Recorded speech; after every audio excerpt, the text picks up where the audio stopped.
So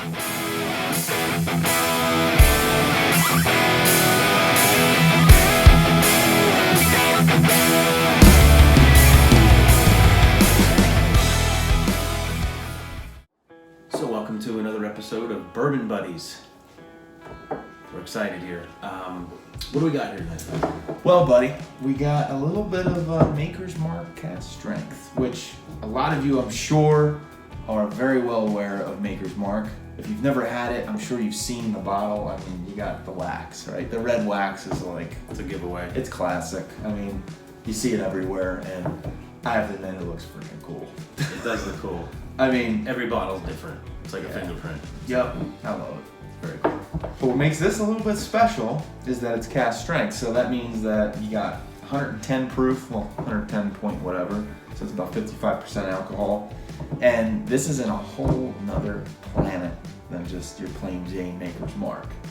And we've been sipping on this a little bit. So some of the notes that we're going to be talking about and everything, we already kind of, know these notes. But we have to admit, this is delicious. This is definitely a step up. Definitely a step up. So, let's try it out here. Yeah, what do you got on the nose there, buddy?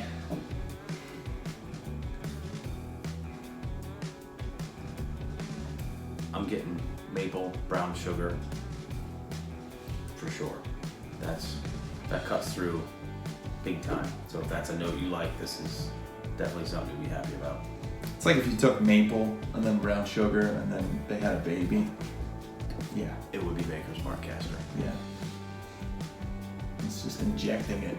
It is. It's really strong. I know you had said some apple notes, possibly. Yeah, I get a lot of creamy fruits. It's for whatever reason. Yeah. I've heard this definitely described. Definitely, almost like vanilla cream, that kind of thing. It does. It smells like you said it too. It smells like Denny's. Denny's breakfast. Like straight up breakfast from Denny's. Pancakes, that doughy kind of wheat. Because this is wheated bourbon. I forgot to mention that, which is cool and it's different, and that's the same. Wheated bourbons and Pappy Van Winkle's and the whole Weller line and from Buffalo Trace, all that stuff is all wheated, which makes this a little bit different. There's no rye in this. Yeah, I'm just getting like all kinds of. I like the weeders. Man, it's just all kinds of just amazing. No, I mean the nose is just so prevalent. It's like very good nose. Yeah, I definitely think it's a. Well, cheers before we Cheers. A little cinnamon there at the end.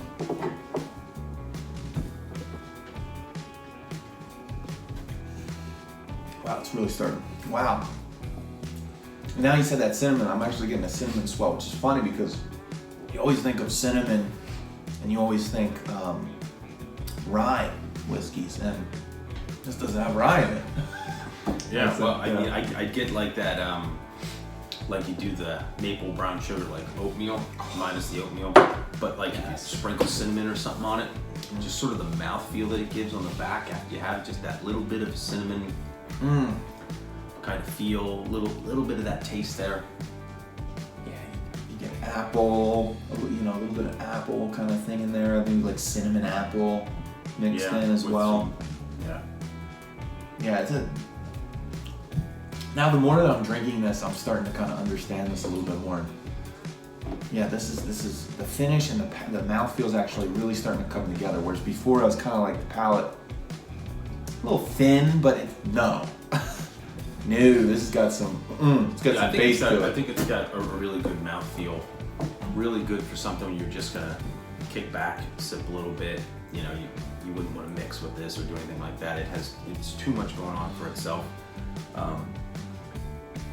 I think with having such a good finish, the higher alcohol, you're not going to want to drink as much, and you don't need to. You don't need to have when you get into some of the stuff that decays quick and gives that weak mouthfeel. You keep sipping it because you're trying to get that flavor, but you're not getting it. For this holds up.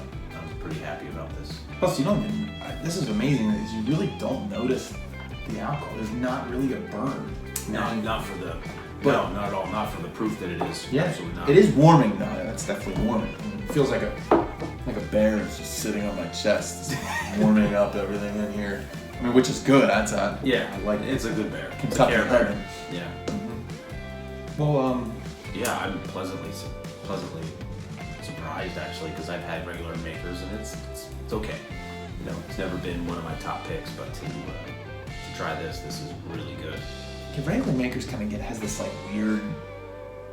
It's like this weird note on the finish on it. It's like very strange. It's almost like metallic-y, kind of like weird thing going on. It's like, what the heck is that? Well, this has none of that. When I remember getting a bottle of it, spending some time with it, and it always seemed like it was lacking. You were left wanting something a little bit more than what it was. This gives you that. This gives you that, yeah. That so if you're a too. Makers fan, you step up to this, you might not go back. So how would you rate it? Well, like a 1 through 10. All right, let's do it. Well, so I'm gonna go with on this one. I'm going like, for me, I'm all the way at like. I'm stuck between 7.5 and 8. I'm kind of at like. I'm gonna say like an 8. I mean, it's good. It's solid. It's something that's not gonna disappoint. I wouldn't hesitate to buy it, but I'm not gonna run out and buy it every time.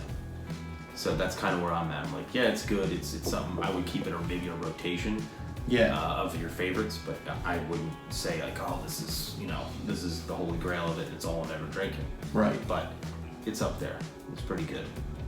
So if you're a Maker's drinker, give it a shot. It may be just the next step for you. I totally agree, and just kind of, going back now, I'm getting more. I'm getting, the nose is changing. It's morphing. I'm getting kind of this toffee butterscotch kind of thing going on, and it's staying like that wheat bread, and the vanilla, and some of that apple. I can see the toffee. Yeah, I mean it's really coming together. So that's why I kind of went 8. I think I'm gonna, I'm going 8. I'm gonna agree. You're stepping it up to an 8. Look at this, we're both 8. Cheers on that. Hey, cheers on that. But yeah, I mean, I feel like this is solid. But it's what's nice about this is it's kind of a change up to everything, because if you wanted something a little bit different, but still has that familiarity. Yeah, it's still a bourbon, but it's different. It's not gonna be. It's not run of the mill by any stretch. It's unique, but in a good way. It has everything there that you want, everything you're probably looking for. At least I know myself what I look for in a bourbon. It's got it. It's got all the bases covered. So I'm pleasantly surprised. Very, very surprised. Well, guys, I think that about does it. We don't want to keep it too long. We know you have a lot to do. So if you really like kind of where we're going with certain things and looking forward to new videos, we're the Bourbon Buddies, and we're going to be putting out some videos here soon. We're just kind of getting started with everything and getting used to the whole videotaping. It's new to us. So, but if you like kind of what you see, we're going to be doing a lot of bourbons. So stay tuned. Let us know what you think. Yep. Talk to you soon. Cheers.